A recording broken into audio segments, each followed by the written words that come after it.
Yeah. The scriptural proof, the lung. So lung means what? Oral translation. Yeah, but it means wind, right? But from the mouth of, so this, you learn from the scriptures, or you learn from the sutras, or you go to teach, but you also get the lung of teachings, which is the whispered teachings from teacher to student all the way back to the thing. So the scriptural proofs are also called lung, yeah. But and there's 3 of them. The first one is that the Buddha taught a sutra called the 7 types of beings, right? So he, in that sutra, he described the Bardo beings. So he says, well, if the Buddha, so these proofs are not for Westerners that aren't Buddhists. These scriptural proofs are for people who have been studying Buddhism, and if you accept Buddha as being omniscient and understand what a Buddha is and what causes a Buddha and etc., and you've studied enough and you're in, then these proofs are meaningful to you. Yeah? If you're not, you have to make do with the logical proofs and debate those. So if you are a Buddhist, if you like, or a person that has studied that Eastern philosophy and that path, and has already accepted the idea that there is such a thing as an enlightened being, or enlightenment is possible, and that there was one that spoke these things, and blah, blah, blah, then these proofs have meaning to you. And one of the proofs is he taught that sutra saying there's 7 types of beings, and he described the 5-6 in the realms, and a Bardo being as well. So if he taught it, then there must be Bardo being. Then there was another teaching that he gave saying there were 3 conditions, and this gives you a little insight about how Bardo beings incarnate, I guess. Where he taught that 3 conditions are necessary for a being to be born or to be incarnate, right? First of all, there needs to be a woman at the right time of month, or she must be menstruating. There must be whatever Well, if you have your period, you can't conceive. Yeah, so it's not menstruating, it's at the time of month or whatever he said, right? A right woman or whatever. And then there must be mapa. Mapa means mother and father, and that there must be in sexual desire and contact. And that the Bardo being able to travel great distances because they're not bound by physicality. They do have bodies, by the way. They have very subtle bodies, but they're not gross bodies like ours. They're still a subtle body, and the body takes the shape of the being you're about to become, by the way. So it's produced by the same projecting karma, for those that did ACI 5. So sorry, the body takes the shape of the being you're about to become. Yeah, I'll cover it in a sec. So, okay. So that's the projecting karma thing. The projecting karma at the time of death, Nirlingikyo, is the main karma that creates your next state of being. Yeah, you already know that if you could see it, but they say by the time you enter the Bardo, because your formation has a specific shape and color. Yeah, no color. Let me get to the mother not menstruating. What's she doing? That one, yeah, obviously at the right time. Then there's Mapa in sexual union, so they're about to do it. And then the Buddha said that there is a smell eater in the vicinity. There are 3 conditions to be born as a human. So there should be a woman, ripe, man and woman doing stuff, and smell eater in its vicinity. Yeah? So if I know it sounds disgusting. That's great. What are you doing? Yeah. But I didn't understand the one right before that. The super didn't. He taught, so the scriptural truth, so proof, if you're in debate and you say, look, do Bardo beings exist? Yeah? Yeah. You would either say, oh, They have to exist because you can't have a tree without a sprout. And so, yeah, the seed is the end of one life. You do the logical proof, and then if you wanted to, you could go, if you're in amongst a bunch of Tibetan monks or something, you'd pull up any of these scriptural truths because the Buddha said so. So the Buddha said in one of his scriptures that there are 7 types of beings. There are human beings, hell beings, gods, demigods, hungry ghosts, animals, and Bardos. Gods, demigods, and devas. Yeah. So then he said so they exist. That's it, that's the scriptural proof. But proof that they exist, oh, just that they exist. If he's an omniscient, if you're a Buddhist and you Oh, believe. no, I get it. When I heard you say that earlier, I was just like, what? But Okay, you I got get it? Yeah. Yeah? Cool. I That get took a it. minute, so I'm going to add another minute to my explanation. So then you got the second one. You got the second one, right? Ma Pa, Yeah. Ma doing her thing, and then smell eater. And then, Smelly. The bardo. They're smelly, they're. do you remember their names? They're all the same. The Drisa, Drisa. Cool, thank you. Mapa Drisa. And then he also said, so to answer your question, is that he also said that you could enter the bardo, you can get to nirvana through the bardo. Yeah? Yeah. So he said, if you are well trained, you can, if you've trained your entire life, if not many lifetimes before, jump out of the airplane and you'll be okay. You could achieve enlightenment jumping out of the plane. He said that is possible. Yeah? So the point here is not that you should do that, because it would be silly to waste a life like that, unless you're an extraordinary being with complete and utter focus and concentration and can maneuver your mind in ways that I can't fathom. The point here is that it is used in debate to prove that there is such a thing as a bardo or a bardo being, because the Buddha said that you could reach nirvana through the bardo, so he said so etc. So they're the three scriptural proofs for bardo or bardo beings existing. The two logical proofs are the sprout, and you can't cut off a continuum.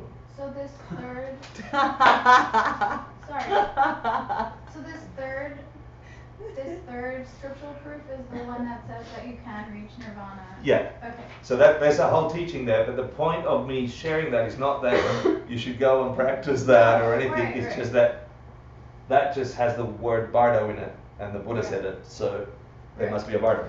Yeah. So all desire beings are in the bardo after they die. Good question. And someone asked in the original class that we took, is in 90-something, 96, I want to say. Someone asked, well, what about, we taught in the same course, immediate misdeeds, right?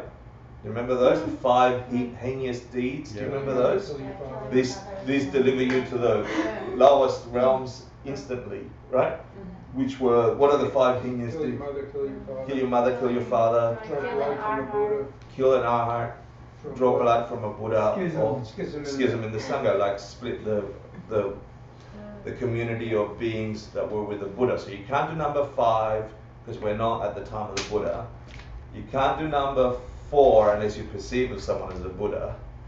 But you can do all the other 3. 2 you know, the first 2 you know who your mother and father is, most likely, unless you're one in these weird films, or that has a twist in the plot. Or there is the arhat, you don't know who that is, right? Hector, if you can't, earlier in class you said that you can't manifest anything in your life unless you do it. There's something like anything that happens in your life, you created it somehow, right? So then how would anybody be able to draw blood from a Buddha unless the Buddha himself generated somebody shedding his blood? That's beautiful. That's a nice question.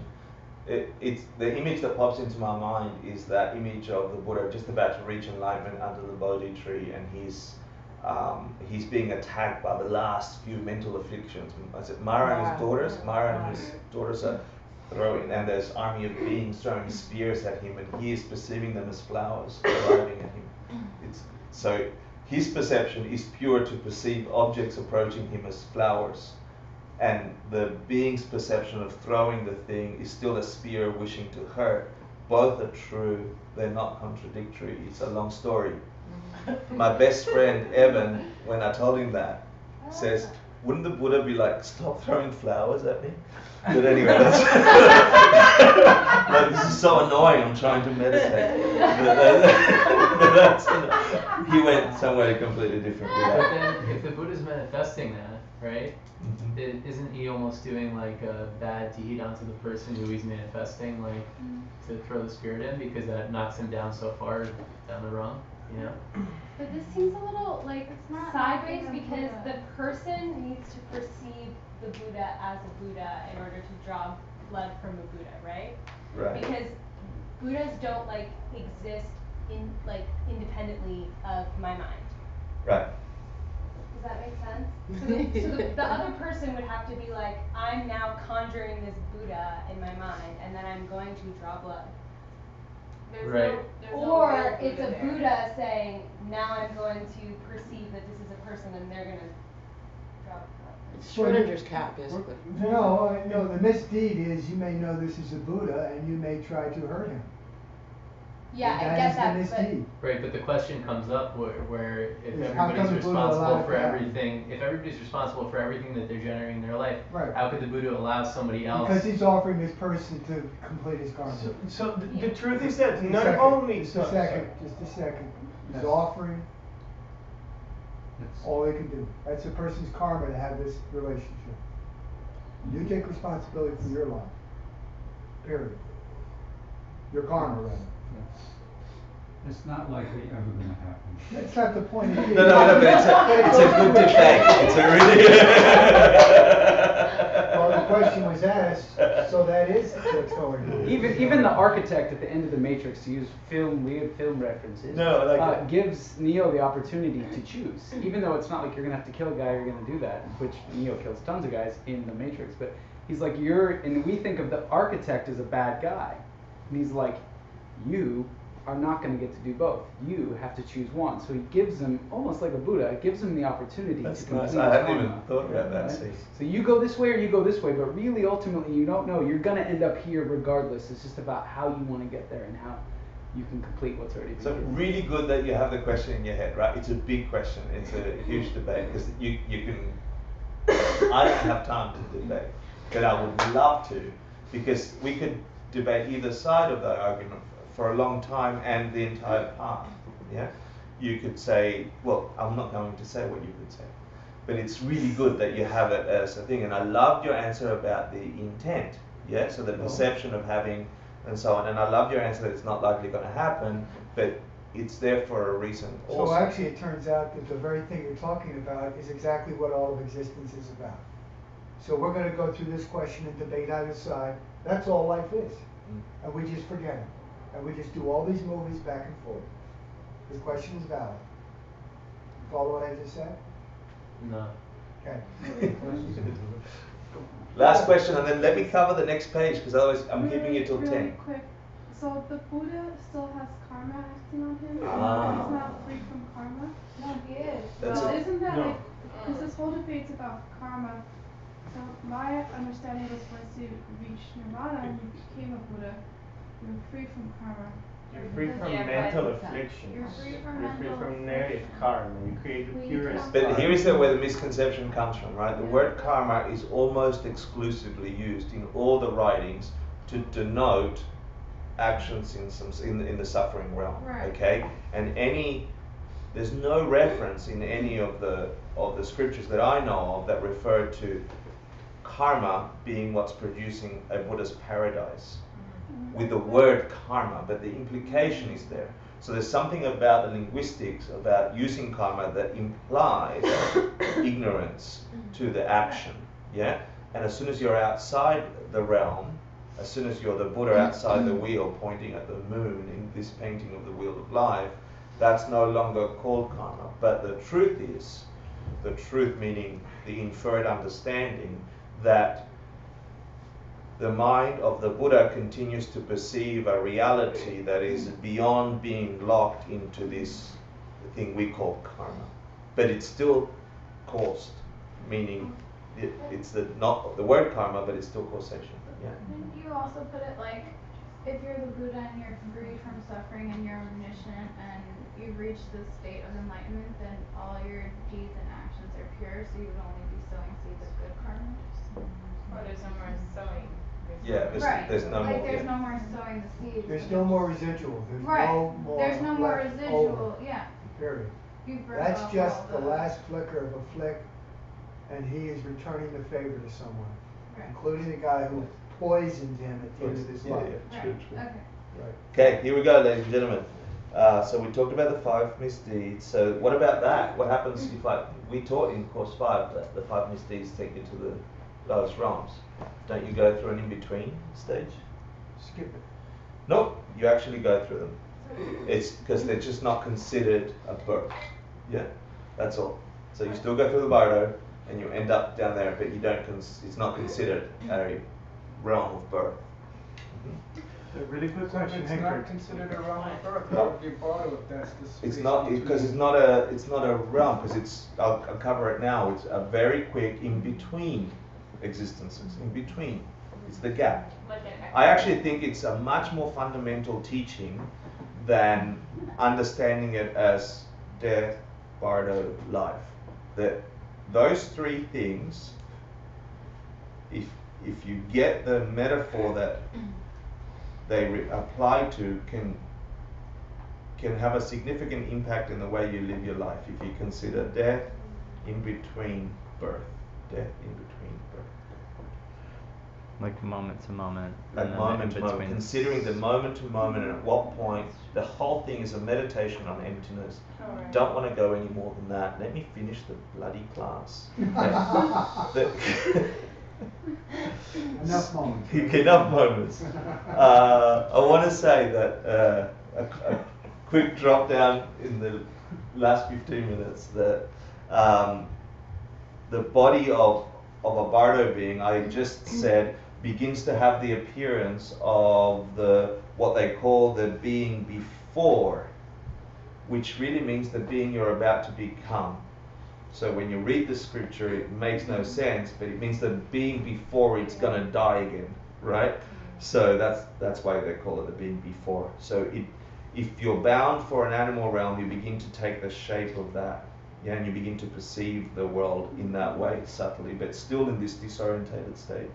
If you headed for the human realm, same, you begin to have a human form, and then Preta, etc.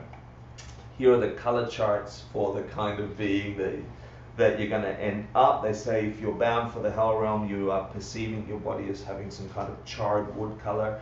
And then you travel upside down. There's something like everything is traveling upside down.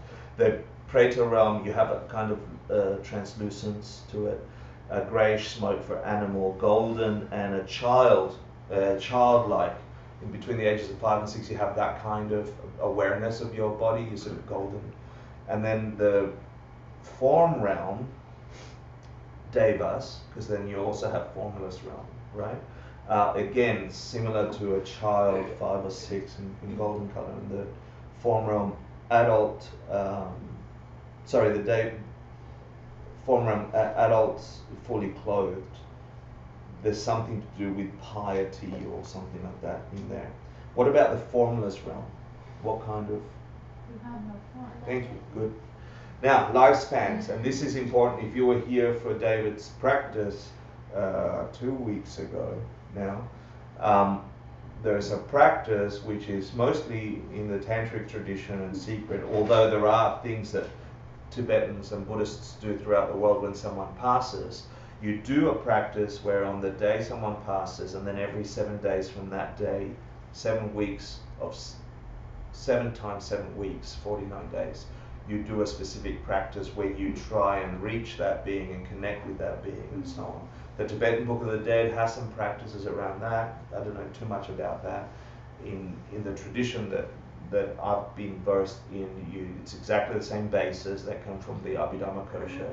The lifespan, if you like, in the bardo space is up to 7 days, and you can have a maximum of 7 times.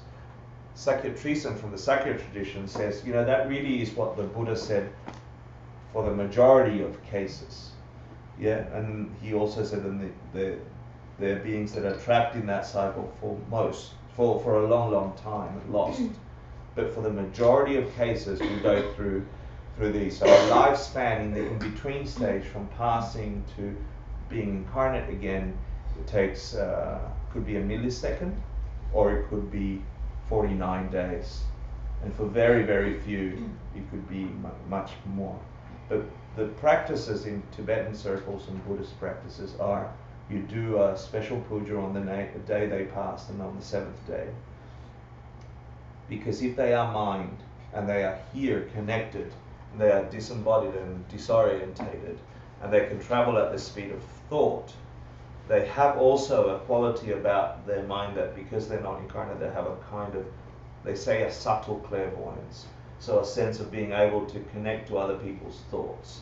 And that's why the practice is you guide them to their teacher, you guide them to their virtue, you watch them fall out of the plane and you say, remember the parachute, up to 49 days.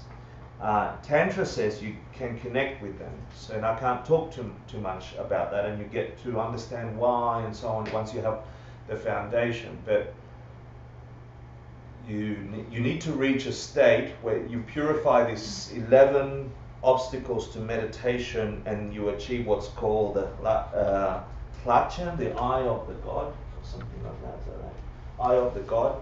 And this, you've heard this actually in the Dharmankara Sutra, you heard it you can read it in other places, but if someone's developed the eye of the God, it means that they've cleaned 11 obstacles to a meditation practice, to a capacity to experience being. So in meditation, you've cleared off things like doubt and subtle dullness, as well as gross dullness, and subtle agitation, as well as gross agitation, etc. And if you've removed those, you can then, if you enter into that subtle state of mind, you can then get this eye of the God, which lets you perceive beings in those realms, and hence where the visions came from, giving them colors and the rest. Beings within the same class of Bardo can see themselves, but they can't see each other. Does that make sense? They can't see, like a Hell Realm Bardo will see and perceive other Hell Realm Bardos, as well as... There's not one Bardo? Well, it's not like a location, you see. If you're looking at the Prasangika point of view, if it's your mind projecting, we're predominantly occupied in seeing the human realm right now. And even when animals walk around, whatever, we sort of ignore them a little bit. It's not our main awareness. So if it's if you're in the human mode within the Bardo, you are perceiving other Bardo beings within human mode. Which is why it's concretizing and manifesting and birthing. In birthing in that sense. If you're going to be a hell being, you're not chilling out with the demons. Exactly, right? Otherwise, why would you because do that's that? your projecting karma, and right now we're not doing that. Is that okay? That's, and then they got some physical powers that are beyond ours at the moment. They can fly through objects, they can fly quickly, or they say almost at the speed of thought, etc. And regarding the description of when they become incarnate, so remember to be a human birth, for example, the conditions must be right for that karma to manifest. So they say the smell eaters, they imagine that they're cycling in the Bardo or experiencing the smells in the Bardo. They say that they are attracted, like food, like sustenance, to certain sensations of smell and the rest. And they perceive a couple engaging in union of whatever type they're in, except a hell realm which doesn't have hell mummies and puppies and diapers and the rest, right? And the other realms. And they have a sense of attraction to that union, and attraction to that action, and attraction to the smells, and in particular those two beings. So from the karmic explanation, there's a karmic link between those parents and that being. It's not a conscious, there's my mommy, there's my dad. I never read anything like that. It's an experience forced upon you by your karma. It's like you are compelled to be around that activity for those beings that obviously you're projecting. And then you try and partake and join them, and you are trapped. At some point, you are the explanation that I read is, since they can travel through objects, they can also travel through these beings. And then at some point, you have the valid perception that you're in a space you cannot get undone, and you're in the uterus, and you begin to gestate. I was just going to say there's kind of an interesting depiction of this in Enter the Void. In the movie Yeah, Enter exactly. the Void. In the movie Enter the Void. Yeah, absolutely. Yeah. it's very, very interesting how that was shown. So I think that was the last thing I need to tell you. Wait, did you ever describe what a smell eater is? Because I didn't catch that. It's a synonym for a bardoa. It's just the name they give to a being in the bardo. Oh. Yeah. And the eye of God, that's something that we can develop from Only human life? so it's not like you get an eye or whatever. No, It gives you vision beyond the natural realm if you've cleared off this 11 obstacles. We as humans could hypothetically develop to see bardo beings. Yeah, absolutely. Cool. Is it possible that, like, what happens if two people are copulating and there is no bardo being? Like, is it possible that two people are having sex and there is no bardo being and like a sperm goes into an egg? Or like every single time that occurs, that there's always a bardo being around to create that life? So they say that anytime that there is life, that there is a bardo being. If the sperm went into an egg and it didn't split, then there was no bardo being. I would be my answer. I never read that, but it would be my answer based on what I know. So if there is life, for as long as there is life, then those three conditions were in place. There's a matampa, there's the right time, and they say also if your karma, let's say, if your projecting karma is more prone to be a goat, yeah, for example, and you are entering the bardo with the goatness, yeah, and it's not mating season for the goat and your 49 days have passed, you get next creature closest to, so you might end up doggy, yeah? That's the best answer. Or somebody from Queens. Yeah. What about the idea that's prevalent in much of Buddhism that we choose our own mothers? Yeah, very, very rare. So the question was, do we choose our own mothers, right? I'm Kenny Morris, I'm sorry. No, I like it. Do we choose our own lovers too? I feel like it's kind of Lovers or mothers? Lovers. Lovers. Look, my basic answer to all of that is, you can't choose what you're gonna do the next few minutes, okay? You think you do, but then you end up having complete different experiences. The very rare beings can direct or redirect their lives in the bardo. Very exceptional beings. Tiny amount of beings who have built up the capacity to, bless you, to do something. Or gotten the assistance. Yeah, or can get the assistance which can be developed, but they also must have the karma to perceive that. The bottom line is no. Yeah? Answer is no. You are forced.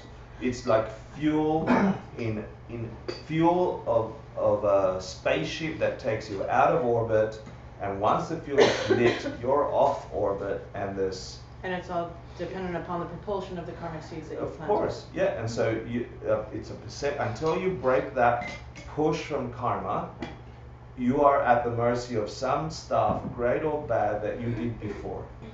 That's the fuel. The fuel is you got no idea where your storehouse of karma got built up. Some of it last week, some of it when you were Cleopatra, and some of it when you were 16. And it's collected in the same fuel tank. And you're propelled through life, and you're out of this rocket just finished, and you're onto the karma still pushing you. That you can try and steer with all your best intention, but it needs an exceptional. But when you recognize that you can create your own world by how you see it. So there's one thing to understand that as a cognitive thing, and it's a completely thing to know that you've done it and have certainty. Yeah, and that's out of the 5 paths that we talked about. That comes as a certainty at the path of seeing, and then the path of habituation becomes that process. So by implication, an only being that can do that is someone who's seen emptiness directly. Quick clothing, really quick. The Devas, golden 5-year-old body, but there's white clothing on it, and it's also an adult at the same time. No, that's you're reading the form wrong one. Yeah, formula. Yeah. Oh, it was supposed to be a new line. Okay, and then formless, how would they see each other if they don't have any form or color? No, formless. Formless. They don't have anything. You wouldn't be able to see other formless beings. No. You just end up there. You wouldn't see. Yeah, they don't have a bardo. I'm okay with that. Let's do a quick dedication. And what this means is whatever you've challenged in your status quo, like I can only share you my experience of meeting these ideas for the first time.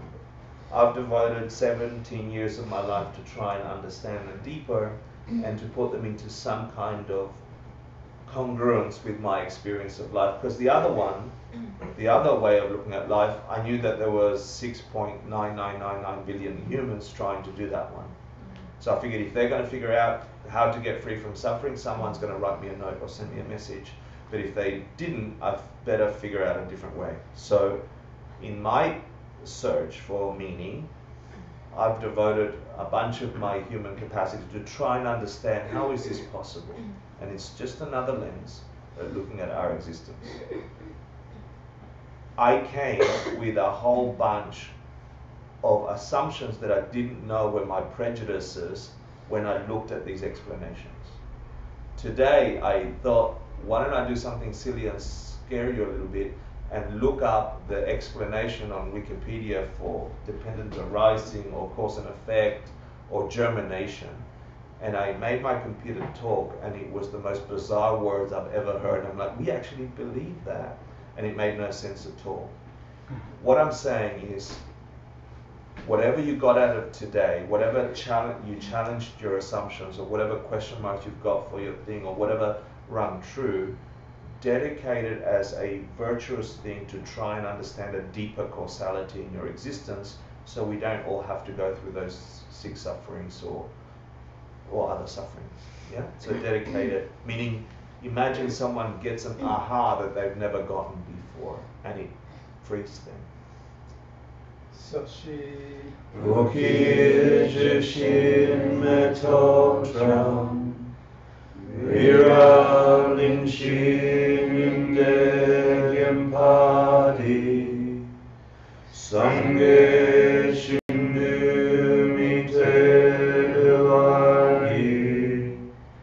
Drokun Nanda Shimla Jiparsho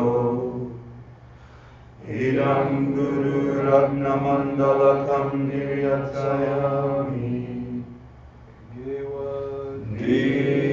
Digawokun Sinam Yeshe Zotsochim Sinam Yeshe Lejunwe Gamba Kuni Doparsho. Thank you for the awesome questions, and thank you for coming.